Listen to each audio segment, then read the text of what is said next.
जय हिंद जय भारत। हम ज्ञानचंद यादव पुस्तक उसका प्राचीन भारत कर रहे थे, उसी में आज उसी सीरीज में आज हमारा नेक्स्ट पार्ट है। तो हमने 14 शिलालेख वैध शिलालेख तक कर लिए थे अशोक के, और आज हम लघु शिलालेख से शुरू करते हैं लघु शिलालेख। शुरू करते हैं कि लघु शिलालेख। ये शिलालेख 14 शिलालेखों के मुख्य वर्ग में सम्मिलित नहीं है, इस कारण इन्हें लघु शिलालेख कहा गया है। स्थल देखें, फिर राज्य और फिर जिला। रूपनाथ जो है वो मध्य प्रदेश में है, जबलपुर जिले में। और जिला तो नहीं पूछेगा, सीधा राज्य पूछ लेगा, है ना। तो हम राज्य तक ही करते हैं।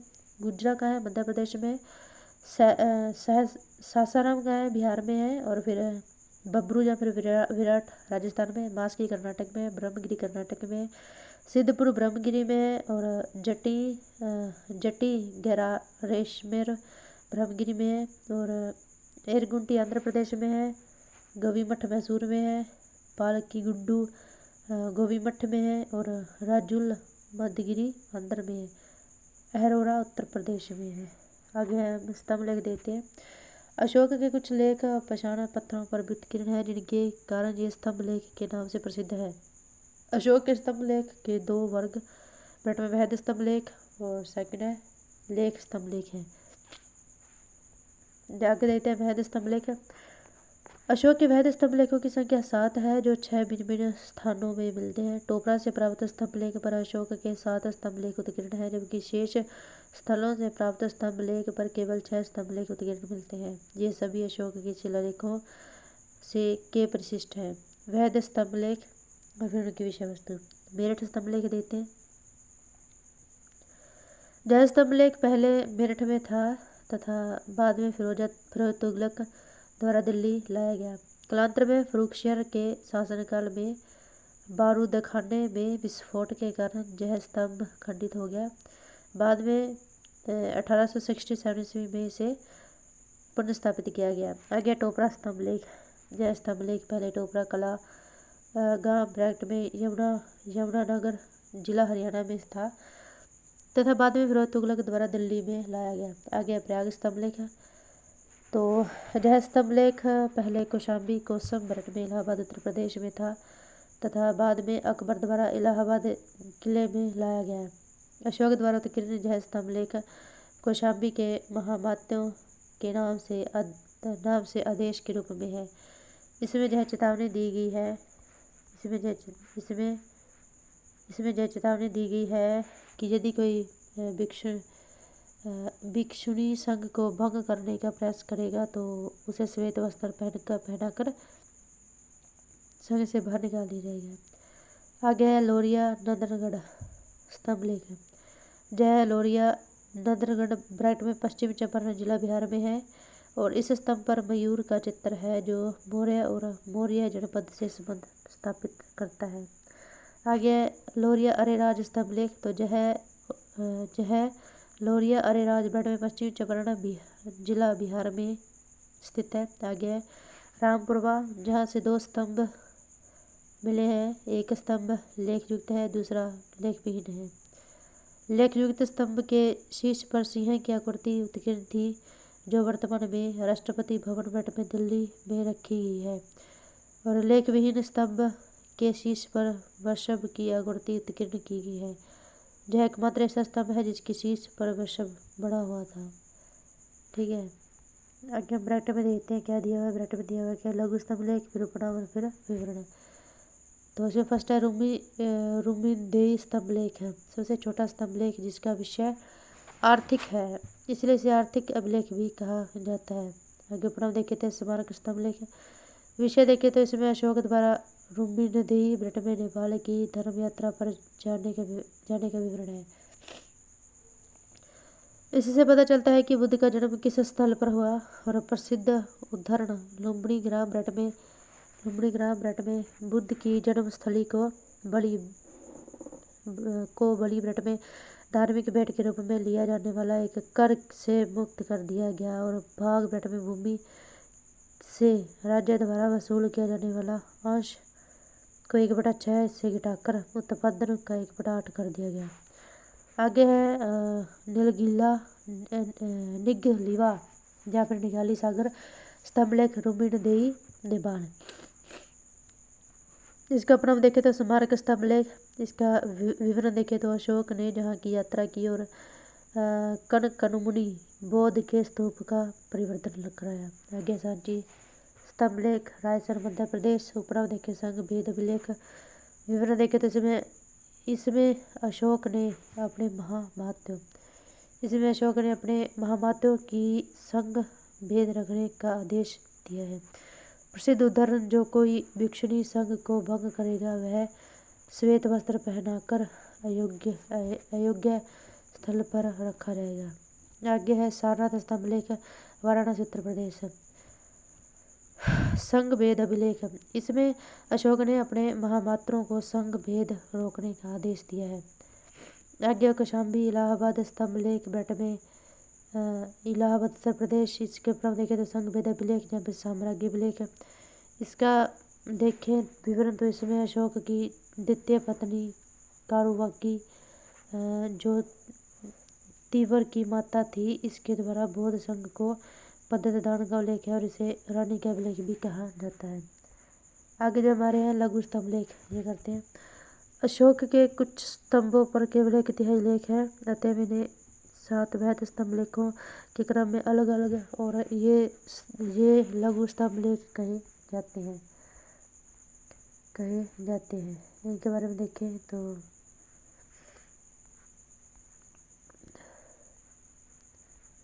कहे जाते हैं गुहा लेख। ये देख लेते हैं कि शाल बज्जिका की मूर्ति।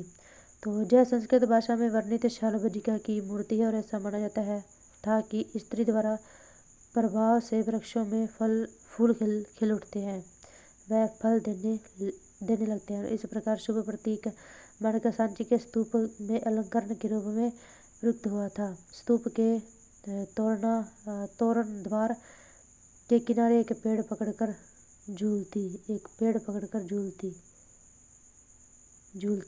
हुई दिखाई है। आगे है कहाँ दिखाई है, तो सांची का जो स्तूप है ना वहाँ पर है। ये है शाल बज्जिका की मूर्ति का है, सांची का जो स्तूप है ना वहाँ पर है, ठीक है, ध्यान रखना। आगे है रामपुरवा स्तंभ पर स्थित बेल। तो भाई यह स्थल बिहार के चंपारण जिले में बेतिया के उत्तर में स्थित है, ठीक है।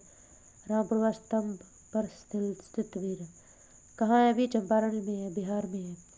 यह अशोक के द्वारा स्तंभ लेख बनवाया गया, जिसके शीर्ष पर बेल की मूर्ति स्थापित है। यह एक बौद्ध स्थल भी है। आगे है लोरिया नंदनगढ़ स्थित अशोक स्तंभ। यह नेपाल सीमा के निकट बिहार के चंपारण जिले में अवस्थित है। यह स्थल अशोक स्तंभ के लिए प्रसिद्ध है, जो अशोक का सबसे सुरक्षित स्तंभ है। यह स्तंभ चुनार के बलुआ पत्थर से निर्मित है। नेक्स्ट जो हमारा है ना वो है बराबर पहाड़ियों से निर्मित लोमश ऋषि की गुफा। ये देखें, यह बिहार के गया के निकट अवस्थित है और यह पहाड़ियों को काटकर बनाई गई गुफा के लिए प्रसिद्ध है। बिहार में स्थित है भैया, बिहार में गया के निकट स्थित है। अशोक व उसके पौत्र दशरथ ने बहुत सी गुफाएं बनवाकर बौद्ध धर्म के आजीविक संप्रदाय को दान में दिए थे। अधिक अशोक और उसका जो पुत्र था दशरथ, इन दोनों ने बहुत सारी गुफाएं बनाकर किनको दान में दी थी, आजीविक संप्रदाय को दान में दी थी। आगे कार्ले चैत्य ग्रह। यह महाराष्ट्र के पुणे जिले के बाणगढ़ पहाड़ियों में स्थित है। महाराष्ट्र में अवस्थित है विजय, देख लो कितना सुंदर है ना। यह महाराष्ट्र के पुणे जिले के पुरी कहाँ है, पूरी उड़ीसा में, और पुणे कहाँ है, पुणे महाराष्ट्र में, ये ध्यान रखना। यह महाराष्ट्र के पुणे जिले के बाणघाट पहाड़ियों में अवस्थित है, ठीक है। और यह बौद्ध चैत्य व विहारों के लिए प्रसिद्ध है और इसके ऊपर सिंह विराजमान है। पश्चिम भारत का सबसे लंबा व सुरक्षित ग्रह है। मूल रूप से चैत्य ग्रह का विकास अशोक के काल में ही हुआ था, ठीक है। नेक्स्ट है मौर्यकालीन प्रमुख अधिकारी। इसमें अमात्य जो होता था उसका कार्य होता था योग्य अधिकारियों का समूह है। अमात्य योग्य अधिकारियों का समूह है। और अग्रमात्य कौन होता था, प्रधानमंत्री का पद था अग्रमात्य। महामात्य प्रमुख अमात्य नगरों का अधिकारी, और प्रदेष्टा यानी मंडल का प्रमुख प्रधान अधिकारी। और एस्ट्रोनोमाई नगर का अधिकारी होता था। और रूपदर्शक सिक्कों की जांच करता प्रधान अधिकारी होता था। आगे सौवर्णिक टकसाल का प्रमुख अधिकारी होता था। व्यवहारिक दीवानी न्यायालय का मुख्य न्यायाधीश होता था। समाहर्ता देखे तो कर निर्धारण का सर्वोच्च अधिकारी होता था। संनिधाता देखे तो राज्य कोषागार और भंडार का संरक्षक होता था। धर्म महामात्र देखे तो समाज में सामंजस्य की स्थिति बनाए रखना। और अंत महामात्र देखे तो सीमावर्ती क्षेत्रों में धर्म प्रचार करने वाला अधिकारी। और आगे देखते हैं सत्राध्यक्ष यानी महिलाओं के नैतिक आचरण को देखने वाला अधिकारी। राज्य को देखे तो साम्राज्य में न्याय व राजस्व का अधिकारी। युक्तक देखे तो जिला में राजस्व वसूली का कार्य करने वाला अधिकारी। और महामात्य सर्प लेके तो गुप्तचर विभाग का प्रधान। ठीक है, ठीक है। नेक्स्ट जो हमारा है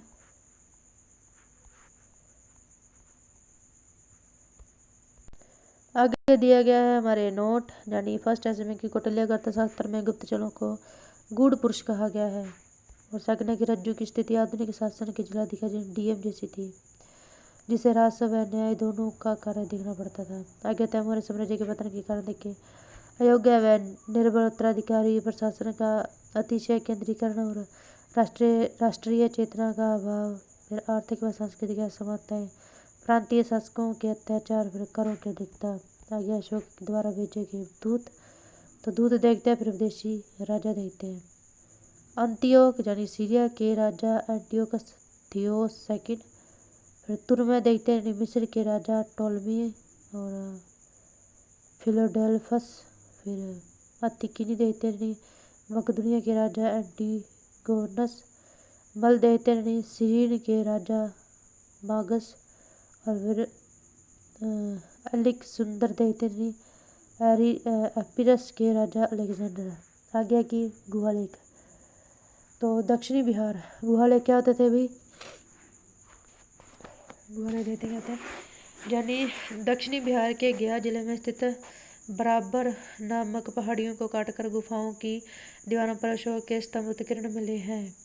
नैग्रोध, सुरामा गुहा, विश्व झोपड़ी गुफा और फिर कर्ण चोपड़ गुफा, ये सभी अभिलेख प्राकृतिक भाषा में तथा ब्राह्मणी लिपि में लिखे गए हैं। केवल 2 अभिलेखों ब्रट में शाहबाजगढ़ी और मानसेहरा की लिपि ब्राह्मणी नहीं बल्कि खरोष्टी है, जो दाईं से बाईं ओर लिखी जाती थी। तक्षशिला से अरामेइक लिपि में लिखा गया एक भग्नक अभिलेख कंदहार के पास सरे कुन्ना नामक स्थल से यूनानी तथा अरामेइक लिपियों में लिखा है। दिवाशीय अभिलेख काबुल नदी के बाएं किनारे पर जलालाबाद के ऊपर स्थित लगमान काबुल नामक स्थान से अरामेइक लिपि में लिखा गया अशोक का अभिलेख प्राप्त हुआ है। अशोक के उत्तराधिकारी देखे कुणाल यानी 232 से 224 ईसा पूर्व। मौर्य कालीन अध्यक्ष, तो मौर्य काल के अध्यक्ष मंत्रियों, मौर्य काल में अध्यक्ष मंत्रियों के निरीक्षण में काम करने वाले अधिकारी थे। ठीक है, और अर्थशास्त्र के अनुसार इनकी संख्या 27 थी। तीर्थ देखते हैं फिर उनसे संबंधित विभाग कार्य देखते हैं। सुराध्यक्ष आबकारी विषयों का अध्यक्ष होता था। फिर मुद्रा अध्यक्ष यानी राज्य के चिन्ह, मुद्रा तथा पासपोर्ट से संबंधित अधिकारी होता था। शुल्काध्यक्ष यानी राज्य के धन जुर्माने से संबंधित अधिकारी होता था। फिर लक्षणाध्यक्ष यानी टकसाल का अध्यक्ष होता था।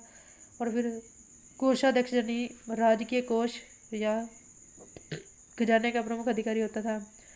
और फिर लोहाध्यक्ष यानी लोहा विभाग का अध्यक्ष होता था। फिर अकाराध्यक्ष यानी खानों का अध्यक्ष होता था। फिर सीताध्यक्ष यानी राज्य के भूमि का अध्यक्ष होता था। फिर सूत्राध्यक्ष यानी कताई बुनाई व सूत का अध्यक्ष होता था। कोष्ठागार अध्यक्ष यानी कोष्ठागार का अध्यक्ष होता था। स्वर्णाध्यक्ष यानी कोष्ठागार का अध्यक्ष होता था। और लवणाध्यक्ष यानी नमक विभाग का अध्यक्ष होता था। संस्थाध्यक्ष यानी व्यापार प्रबंधक होता था। और गणिकाध्यक्ष जनी गणिकाओं या फिर वेश्याओं का निरीक्षण करता था। पतनाध्यक्ष जनी बंदरगाहों का अधिकारी होता था। दूताध्यक्ष जनी जुआ का अध्यक्ष होता था। नवाध्यक्ष जनी पशु निरीक्षक होता था। और फिर नौकाध्यक्ष जनी जलमार्ग के यातायात के अध्यक्ष होते थे। फिर विविधता अध्यक्ष जनी चरागाहों का अध्यक्ष होता था। फिर बंधनागाराध्यक्ष जेल विभाग का अध्यक्ष होता था। फिर सूना अध्यक्ष जनी कसाई खाने का अध्यक्ष होता था। आगे है मानाध्यक्ष जनी समय तथा स्थान का निर्णय करने वाला अधिकारी होता था। पन्नाध्यक्ष देखे तो राज्य के व्यवसाय का अध्यक्ष होता था। फिर कुन्नाध्यक्ष देखे तो वनों से संबंधित कार्यों का अध्यक्ष होता था। और फिर आयुधाध्यक्ष देखे तो अस्त्र शस्त्र के निर्माण व कारखानों का अध्यक्ष होता था। फिर पोतवाध्यक्ष देखे तो नाप तोल बांट व तराजू का अध्यक्ष होता था। फिर सैन्य विभाग देखे तो अश्वरथ पदार्थी तथा गंज सेना के विविध अध्यक्ष होते थे। आगे की पुराणों के अनुसार अशोक के उत्तराधिकारी देखे तो कुणाल, ठीक है। फिर बद्धुपालित कुणाल का पुत्र, फिर इंद्रपालित बद्धुपालित का भाई, फिर दशोन जनी बद्धुपालित का पुत्र, फिर आगे दशरथ यानी अशोक का पुत्र, फिर संप्रति यानी दशरथ का पुत्र, फिर शालीशुक, फिर वेद धर्मण, फिर शतधनुष गढ़ में देव धर्मण का पुत्र, फिर बृहदत्तर अंतिम शासक है, ठीक है। दिव्यावदान के अनुसार उत्तराधिकारी देखे तो कुणाल, संपत्ति बेटे में कुणाल का पुत्र, फिर बृहस्पति यानी संपत्ति का पुत्र, यानी फिर आगे वृषसेन यानी बृहस्पति का पुत्र, फिर आगे है पुष्य धर्मण बेटे में वृषसेन का पुत्र, फिर आगे है पुष्यमित्र यानी पुष्य धर्मण का पुत्र। आगे देखे तो भाई अशोक की मृत्यु के पश्चात उसके पुत्रों मृत में तीव्र महेंद्र कुणाल तथा जालोक में से कुणाल गद्दी पर बैठा। पुराण जैन तथा बौद्ध ग्रंथ इसकी पुष्टि करते हैं। कुणाल धर्म विविधर्न ब्रट में दिव्यावदान तथा सुष्यस ब्रट में विष्णु व भागवत पुराण के नाम से भी विख्यात था। आगे के कुणाल के संबंध में एक कहानी प्रचलित है कि उसकी जो विमाता थी वो तिष्य सीता ने धोखे से कुणाल को अंधा करवा दिया था। अंततः कुणाल समय राजकाज चलाने में असमर्थ था। वह नामात्र का शासक था। वास्तविक प्रशासन कुणाल का पुत्र समृति ही संभालता था। इसलिए बौद्ध व जैन ग्रंथों में समृति को ही अशोक का उत्तराधिकारी माना गया है। अशोक के पुत्र जालोक ने कश्मीर में समय को स्वतंत्र शासक के रूप में स्थापित कर लिया। राजतरंगिणी से विदित होता है कि अशोक के शासन के अंतिम दिनों में साम्राज्य के पश्चिमोत्तर भाग पर यवनों के आक्रमण प्रारंभ हुए। जालोक को यवनों में यूनानियों का मुकाबला करने को भेजा गया। उसको विजय मिली परंतु वह कश्मीर को साम्राज्य से अलग कर समय वहां का स्वतंत्र शासक बन बैठा था। कुणाल 8 वर्षों तक ही राज्य कर सका। रट में 224 ईसा पूर्व में उसकी मृत्यु होगी। आगे है दशरथ। 224 से 216 ईसा पूर्व तक रहे हैं कौन? दशरथ। देखते हैं इनका आगे जो है ना हमारा वो है दशरथ। यानी वायु पुराण के अनुसार कुणाल के बाद उसका पुत्र बद्धुपालित राजा बना, लेकिन मत्स्य पुराण के अनुसार दशरथ राजा बना। संभवतः ये सभी कुणाल के ही पुत्र थे और दशरथ के ही विभिन्न नाम थे। ब्रट में संप्रति को छोड़कर दशरथ का अभिलेख नागार्जुनी पहाड़ी ब्रट में बराबर की पहाड़ी गया बिहार से प्राप्त हुआ है। अपने पिता में अशोक की तरह दशरथ ने भी देवनापिय की उपाधि धारण की तथा आजीविकों के लिए गुफाएं दान की थी। दशरथ के समय में भी संप्रति शासन और राज्य में महत्वपूर्ण भूमिका का निर्वाह करता रहा। संवत साम्राज्य का विभाजन 2 भागों में हो गया। राज्य का पूर्वी भाग दशरथ के अधिकार में रहा तथा पश्चिमी भाग संप्रति के हाथों में गया। पाटलिपुत्र और उज्जैनी अब साम्राज्य की 2 राजधानियां बन गई। दशरथ ने 8 वर्षों तक 2016 ईसा पूर्व तक शासन किया। गया संप्रति या फिर है ना जो भी है वो, और 2016 से 2007 216 से 207 ईसा पूर्व तक इनका कह रहा है शासन रहा है। और अशोक के उत्तराधिकारियों में संप्रति ही सबसे योग्य सिद्ध हुआ। 216 ईसा पूर्व में दशरथ के बाद वह राजा बना, परंतु इसके पूर्व भी वह अशोक, कुणाल और दशरथ के शासनकाल में महत्वपूर्ण भूमिका निभा चुका था। संप्रति जैन मतवावलंबी था। उसने जैन धर्म के विकास के लिए अनेक प्रयास किए। अनेक जैन मंदिरों एवं विहारों का उसने निर्माण करवाया। जैन ग्रंथों से ज्ञात होता है कि उसके राज्य की 2 राजधानियां पाटलिपुत्र और उज्जैनी थी। ठीक है, उज्जैनी थी। संप्रति किसी प्रकार का साम्राज्य के विघटन को रोकने में सफल हुआ। चंद्रगुप्त की ही तरह भीषण ध्रुविश से दुखी होकर उसने भी राज्य त्याग दिया और दक्षिण भारत में श्रवण बेलगोला में सूर जाकर जैन मुनियों की तरह समाधिकरण द्वारा अपना जीवन त्याग दिया। 207 ईसा पूर्व में संप्रति की मृत्यु हो गया। आगे शालीशक 207 से 206 तक रहा, 1 साल ही रहा है भाई, देखते हैं। तो संप्रति के बाद 207 ईसा पूर्व में शांति सूख राजा बना। उसका दूसरा नाम संभवत बृहस्पति था। वह संप्रति का पुत्र था। संभवत संप्रति के पश्चात उसके पुत्रों में राजधानी के लिए संघर्ष हुआ। इस संघर्ष में शालीशुक विजय हुआ। और शालीशुक क्या हुआ? विजय हुआ। उसने अपने बड़े भाई की हत्या कर गद्दी शासन प्राप्त किया। शालीशुक ने धर्म के नाम पर आडंबर कर जनता को सताया था। गार्गी संहिता में इस राजा को दुष्टात्मा कहा गया। फलस्वरूप उसके विरुद्ध प्रतिक्रिया तेज होती गई। इस अवस्था का लाभ उठाकर राजकुमार श्रावसेन बैठे संप्रति के पुत्र ने साम्राज्य के उत्तर पश्चिमी भाग में स्वतंत्र राज्य की स्थापना कर दिया। कश्मीर के शासक जालोक ने भी मगध पर आक्रमण किया और इसी समय उत्तर पश्चिम सीमा पर यवनों ने एंटियोकस के नेतृत्व में हमला कर दिया। गार्गी संहिता के अनुसार यवनों ने मथुरा, पंचाल व साकेत पर अधिकार कर लिया तथा पाटलिपुत्र पर आक्रमण किया। परंतु ऐसा प्रतीत होता है कि यवन शासक एंटियोकस गांधार के शासक सुबागसेन से संधि कर वापस लौट गया। आगे जो है इसने समुद्री साम्राज्य में अव्यवस्था और अशांति व्याप्त हो गई और इसी वातावरण में शालीशुक की क्या होगी? हत्या कर देगी। आगे आता है हमारा देववर्मा शतधनुष बृहदत्तर 207 से 187 ईसा पूर्व। ठीक है, इनके बारे में देखते हैं। शालीशुक के पश्चात देववर्मा भारत में देववर्मन सोम शर्मन राजा बना। उसने 206 ईस्वी से 199 ईसा पूर्व तक राज्य किया। इसी समय में बैक्ट्रिया के यवन शासक डिमेट्रियस ने 200 ईसा पूर्व में भारत पर आक्रमण कर उत्तरावंत के कुछ क्षेत्रों पर अधिकार कर लिया। आगे शतधनुष ने 199 से 191 ईसा पूर्व तक राज्य किया। मौर्य वंश का अंतिम शासक बृहदत्तर था। वह एक अयोग्य शासक था। उसने राजकाज व सैनिक मामले में कोई दिलचस्पी नहीं लिया, वरन अपना सारा समय वह भोग विलास में व्यतीत करता था। और इस प्रकार इसका लाभ उठाकर बृहदत्तर के सेनापति पुष्यमित्रशुंग ने राज्य की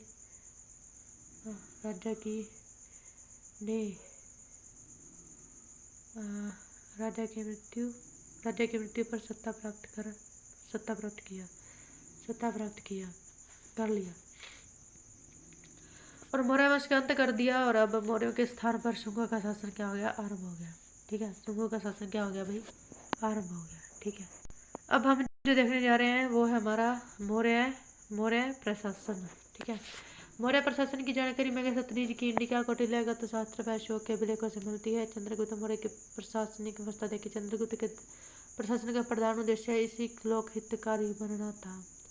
इस उद्देश्य से एक और तो विकास व सुदृढ़ीकरण तथा आर्थिक हितों की सुरक्षा पर बल दिया गया, तो दूसरी ओर शोषणात्मक एवं विघटनात्मक प्रवृत्तियों पर अंकुश लगाकर जनता का जीवन खुशहाल बनाने के ध्येय से कठोर नियम बनाए गए। मौर्य केंद्रीय प्रशासनिक व्यवस्था राज्य पर आधारित थी। अर्थशास्त्र में राजस्व संबंधी महत्वपूर्ण पहलुओं का वैध विवेचन हुआ है। इंडिका भी मौर्य शासक चंद्रगुप्त के व्यक्तिगत जीवन एवं उसके कार्यकलापों का उल्लेख करता है।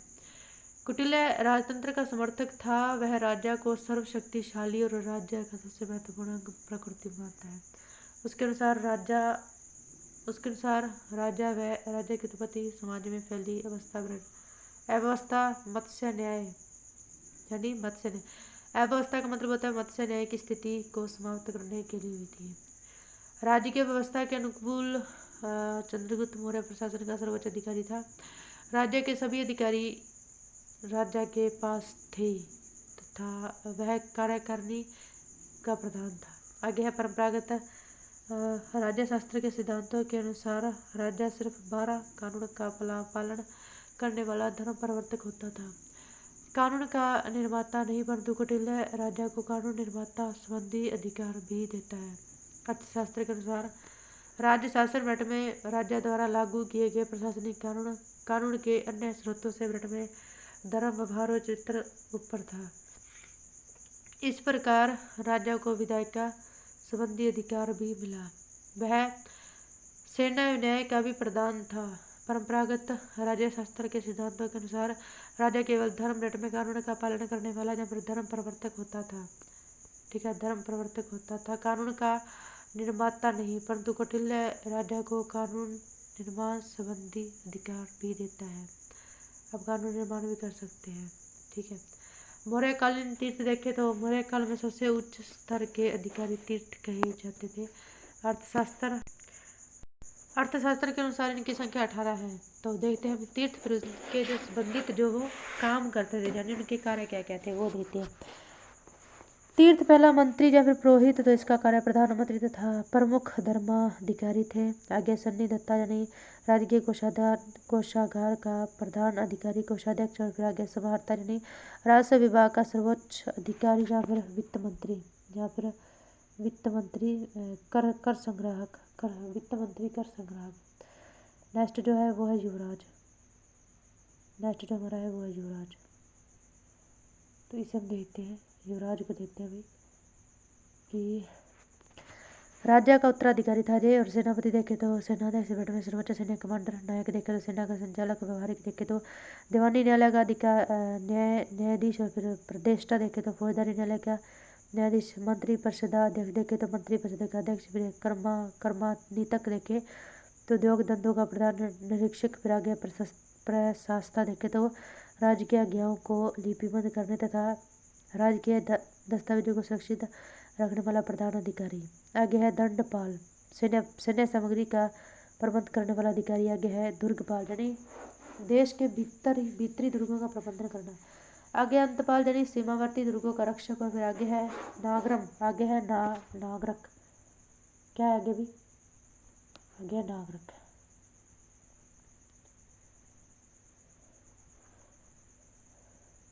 देखते हैं इसके बारे में, एक मिनट।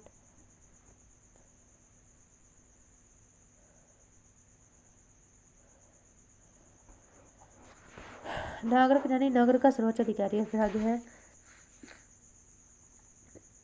अंत वार्षिक, यानी सम्राट की अंगरक्षक सेना का प्रधान। सम्राट की अंगरक्षक सेना का प्रधान। आगे है देवारिक, यानी राजमहल का प्रबंध व देखरेख करने वाला प्रधान अधिकारी। आगे है आटविक, यानी वन विभाग का सर्वोच्च अधिकारी। तो हमने यहाँ तक कर लिया था। आगे है मौर्य नौकरशाही। तो नेक्स्ट हम देखते हैं भाई मौर्य नौकरशाही। क्या देते हैं? मौर्य नौकरशाही। अर्थशास्त्र में एक विस्तृत नौकरशाही का भी उल्लेख किया गया है। राज्य के विभिन्न विभागों की देखभाल के लिए अनेक पदाधिकारियों को नियुक्त किया गया था। सबसे ऊंचे अधिकारियों को तीर्थ या फिर महामात्य अथवा अमात्य कहा गया है। इनकी संख्या कितनी? 28 है। आगे जो है वो है इसमें सभी मंत्री, पुरोहित, सेनापति, युवराज, सम्मार्ता बेट में राजस्व की देखभाल करने वाला सम्मार्ता होता था। आगे सन्नी दत्ता कोषाध्यक्ष होता था। फिर आगे कि नायक या फिर बेटे में नगर रक्षक, दंडपाल यानी पुलिस का प्रधान, और फिर दुर्गपाल यानी दुर्ग की रक्षा व्यवस्था का प्रधान। आगे है अंतपाल यानी सीमा रक्षक, और व्यवहार की देखें तो प्रधान न्यायाधीश थे। ठीक है। मौर्य नौकरशाही एक पिरामिड के समान थी। सबसे शीर्ष पर मंत्री और सबसे नीचे अन्य कर्मचारी थे। आगे जी सप्तांग सिद्धांत देखते हैं। राजा यानी सिर, अमात्य यानी आँख, जनपद यानी जंगा, दुर्ग किले यानी बाहें, कोषधन यानी मुख, फिर दंड सेना यानी मस्तिष्क, और फिर मित्र यानी कान। तो अमात्य योग अधिकारियों का समूह भी था। ठीक है। आगे कुटिल्या ने राज्य को 7 तत्वों से निर्मित माना। इसे राज्य का सप्तांग सिद्धांत कहा गया। आगे सेना संगठन। चंद्रगुप्त मौर्य ने एक विशाल व स्थायी सेना का भी गठन किया। प्रशासन की तरफ से सेना की देखभाल का उचित प्रबंध किया गया।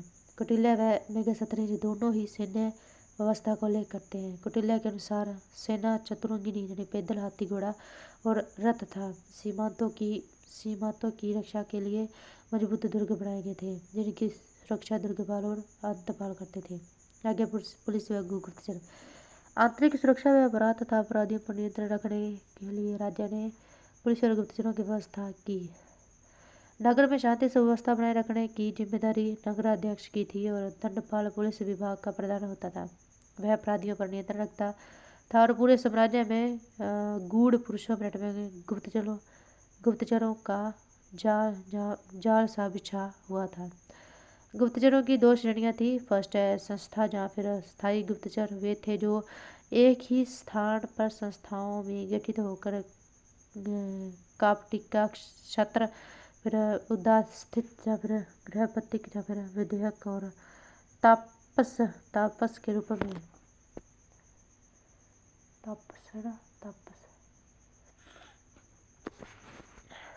ये जो है ना दोबारा देखते हैं कि नगर में शांति सुव्यवस्था बनाए रखने की जिम्मेदारी नगराध्यक्ष की थी। दंडपाल पुलिस विभाग का प्रधान होता था और वह अपराधियों पर नियंत्रण रखता था। पूरे साम्राज्य में गूढ़ पुरुषों ब्रेट में गुप्तचरों का जाल सा बिछा हुआ था। गुप्तचरों की 2 श्रेणियां थी। फर्स्ट संस्था या स्थायी गुप्तचर। वे थे जो एक ही स्थान पर संस्थाओं में गठित होकर कटी सख्त उदास्थित, फिर गृहपतिक, विधेयक और तापस के रूप में काम करते थे। आगे श्रेणी यानी संचार में वैसे गुप्तचर थे जो भ्रमण कर सूचनाएं एकत्रित करते थे, और इस कार्य में स्त्रियां वेश्याओं की भी सहायता होती थी। आगे न्याय एवं दंड व्यवस्था। मौर्य शासन व्यवस्था देखें तो क्षेत्र विभाजन, प्रांत, और फिर आगे जनपद के आगे नगर, एक गांव में। फिर नगर में 6 परिषदें होती थी। प्रत्येक परिषद में 5 आयुक्त होते थे। आगे होता है जिम्मेदार व्यक्ति। तो राजा ये क्या होता था? मशरगत होता था। मंत्री परिषद होती थी, इनके नीचे राज्यपाल होता था राजवंश से, और फिर स्थानिक यानी स्थानीय व्यक्ति होता था। जो स्थानिक होता था ना वो स्थानीय व्यक्ति होता था, वो राज्य से नहीं होता था, यानी जो राजघराना था वहाँ से नहीं होता था। गोप देखे तो ग्राम समूह का प्रधान। फिर आगे है कर्तव्य, आंतरिक एवं बाहरी आक्रमण से बचाव। ठीक है। और राजा को सलाह देना। ठीक है। फिर आगे है कि प्रांतीय शासन व्यवस्था में न्याय देना, विकास के काम करना, सिंचाई, सड़क, व्यापार के कार्य करना। आगे स्थानीय शासन व्यवस्था बनाए रखना। ठीक है। नेक्स्ट है नगर प्रशासन।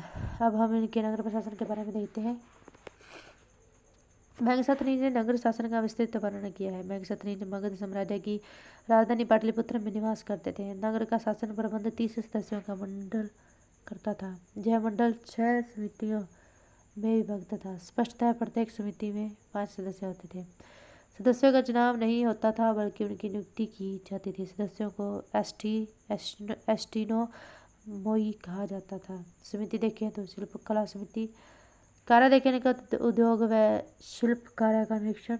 आगे विदेशिक समिति यानी विदेशियों की देखरेख करना। और फिर आगे जनसंख्या समिति यानी जन्म मरण का विवरण रखना।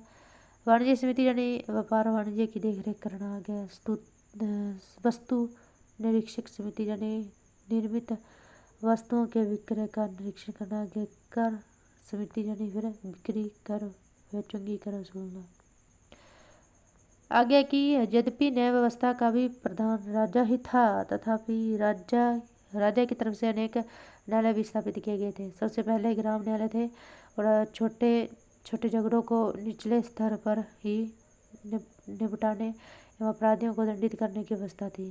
ग्राम न्यायालयों के ऊपर संग्रहण, द्रोणसुख, स्थानीय और जनपद न्यायालय थे। सबसे ऊपर केंद्रीय न्यायालय था। कौन सा न्यायालय था अभी? केंद्रीय न्यायालय था। अर्थशास्त्र में विभिन्न स्रोतों का उल्लेख किया गया है जिनसे राज्य को राजस्व की प्राप्ति होती थी। इनके अनुसार राज्य को मुख्यतः दुर्ग, राष्ट्र, खनि, सेतु, वन, व्रज और वणिक पथ से आय प्राप्त होती थी। दुर्ग से अनेक प्रकार के कर उगाए जाते थे, जैसे चुंगी कर, जुर्माना कर, जेलखाना कर, शराब कर, वस्त्र उद्योग कर, वैश्या कर, कारीगर कर, अंचल संपत्ति पर कर। राष्ट्र के अंतर्गत जनपद से होने वाली आय को रखा गया था। इसके अंतर्गत भूमि कर, एक बड़ा 6 बंदरगाहों, सड़कों, चारागाहों से आय होती थी और खनिज पदार्थों एवं उनके कारखानों से प्राप्त होने वाली आय के अंतर्गत आती थी। बगीचों से प्राप्त होने वाली आय को सेतु कहा जाता था। वन से भी विभिन्न प्रकार की आय होती थी। वज्र के अंतर्गत मवेशियों से आय प्राप्त होती थी। आगे है वणिक पथ, यानी स्थल व जलमार्ग से भी राज्य को विशिष्ट प्रकार की आय प्राप्त होती थी। आगे किसानों से सामान्यतः उपज का 1/4 से 1/6 भाग भूमि कर के रूप में लिया जाता था। राजस्व व्यवस्था का प्रधान समाहर्ता था, जो विभिन्न अध्यक्षों, उपाध्यक्षों को इत्यादि की मदद से कर उगाता था। सन्निदाता राजकीय कोष की देखभाल करता था। आगे प्रांतीय प्रशासन देखें तो प्रशासनिक सुविधा के लिए संपूर्ण मौर्य साम्राज्य के विभिन्न इकाइयों में विभक्त किया गया था। सबसे बड़ी इकाई प्रांत थी और चंद्रगुप्त मौर्य के समय में प्रांतों की निश्चित संख्या ज्ञात नहीं है। निश्चित संख्या ज्ञात नहीं है। आगे है स्थानीय शासन, यानी प्रांतों को छोटी प्रशासनिक इकाइयों में विभक्त किया गया था। प्रांतों को जिला या फिर स्थानीय में विभक्त किया गया था। जिला प्रशासन का प्रधान स्थानिक होता था। नेक्स्ट जो हम दे रहे हैं वो दे रहे हैं प्रांतीय व्यवस्था। कौन सी व्यवस्था? प्रांतीय व्यवस्था। प्रशासनिक सुविधा के लिए संपूर्ण मौर्य साम्राज्य को विभिन्न इकाइयों में विभक्त किया गया था। सबसे बड़ी इकाई प्रांत थी। चंद्रगुप्त मौर्य के समय में प्रांतों की निश्चित संख्या ज्ञात नहीं है। आगे स्थानीय शासन, तो प्रांतों को छोटी प्रशासनिक इकाइयों में विभक्त किया गया था। प्रांतों को जिला या फिर स्थानीय में विभक्त किया गया था और जिला प्रशासन का प्रधान स्थानिक होता था। वह समाहर्ता के नियंत्रण में कार्य करता था। आगे एक स्थानीय में 800 ग्राम रहते थे। स्थानीय से छोटी प्रशासनिक इकाई द्रोणमुख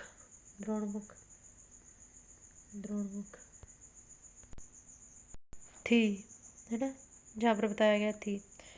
और इसमें 400 गांवों को समृद्ध किया गया था। 200 ग्रामों का समय खबरटिक कहलाता था तथा 100 गांवों को मिलाकर संग्रहक बनता था।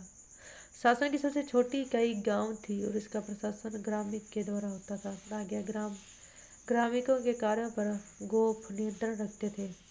एक गोप की जिम्मेदारी 10 ग्राम थे और वे गोप व अन्य ग्राम प्रशासन के अधिकारियों को कार्यों की देखभाल में प्रदिष्ट भी समाहर्ता की मदद करते हैं। किसकी मदद करते हैं? समाहर्ता का। देख लेते हैं केंद्र, उसके बाद उसके बाहर चक्कर जहाँ पर प्रांत, जहाँ पर कुमार, जहाँ पर आयुपुत्र, फिर आगे मंडप यानी प्रदेष्टा, जहाँ पर प्रादेशिक, उसके बाद आहार विषय, जहाँ पर जिला यानी स्थानिक, फिर आगे स्थानिक 800 गाँव, द्रोणमुख 400 गाँव, खावरटिक 200 गाँव, संग्रहक 10 गाँव और ग्राम जो है वो है ग्रामणी।